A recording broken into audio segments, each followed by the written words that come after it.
नमस्कार दोस्तों, आप सभी का स्वागत है मेरे YouTube चैनल में। आशा है आप सभी स्वस्थ और बढ़िया होंगे। आज से नवरात्रि का पावन पर्व शुरू हो गया है। आप सभी को नवरात्रि के पावन पर्व की हार्दिक हार्दिक शुभकामनाएं। नवरात्रि का पहला दिन समर्पित है माता शैलपुत्री को। तो आइए सुनते हैं माता शैलपुत्री की कहानी। शैलपुत्री देवी दुर्गा के 9 रूप में पहले स्वरूप पे जानी जाती है। यही नवदुर्गाओं में प्रथम दुर्गा है। पर्वतराज हिमालय के घर पुत्री रूप में उत्पन्न होने के कारण इनका नाम शैलपुत्री पड़ा।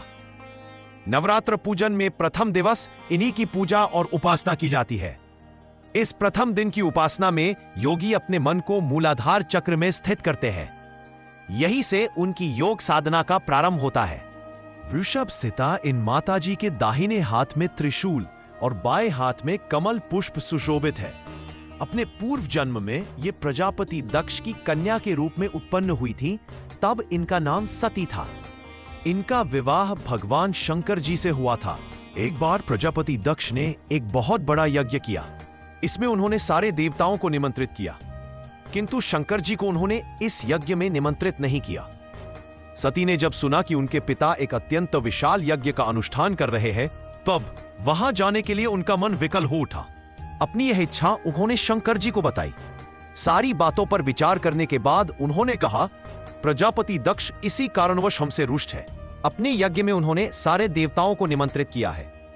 उनके यज्ञ भाग भी उन्हें समर्पित किए हैं, किंतु हमें जानबूझकर नहीं बुलाया है, कोई सूचना तक नहीं भेजी है। ऐसी स्थिति में तुम्हारा वहां जाना किसी प्रकार भी श्रेयस्कर नहीं होगा। शंकर जी के इस उपदेश से सती का प्रबोध नहीं हुआ। पिता का यज्ञ देखने वहां जाकर माता और बहनों से मिलने की उनकी व्यग्रता किसी प्रकार भी कम न हो सकी। उनका प्रबल आग्रह देखकर भगवान शंकर जी ने उन्हें वहां जाने की अनुमति दे दी। सती ने पिता के घर पहुंचकर देखा कि कोई भी उनसे आदर और प्रेम के साथ बातचीत नहीं कर रहा है। सारे लोग मुंह फेरे हुए हैं। केवल उनकी माता ने स्नेह से उन्हें गले लगाया।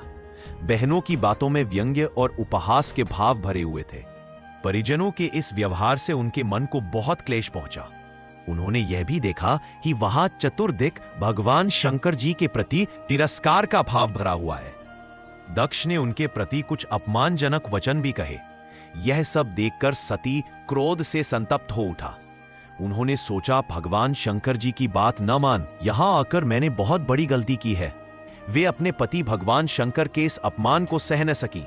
उन्होंने अपने उस रूप को तत्क्षण वही योग अग्नि द्वारा जलाकर भस्म कर दिया।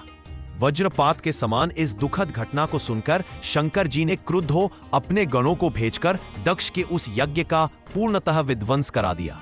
सती ने योगाग्नि द्वारा अपने शरीर को भस्म कर अगले जन्म में शैलराज हिमालय की पुत्री के रूप में जन्म लिया। इस बार वे शैलपुत्री नाम से विख्यात हुई। पार्वती, हेमवती भी उन्हीं के नाम है। उपनिषद की एक कथा के अनुसार इन्हीं ने हेमवती स्वरूप से देवताओं का गर्व भंजन किया था। तो ये थी माता शैलपुत्री की कहानी। आपको ये कहानी कैसी लगी कमेंट कर बताइए। अगर आपको मेरी मेहनत अच्छी लगी तो मेरे चैनल ट्रैवल अंकित सिंह ठाकुर को लाइक, शेयर और सब्सक्राइब करें।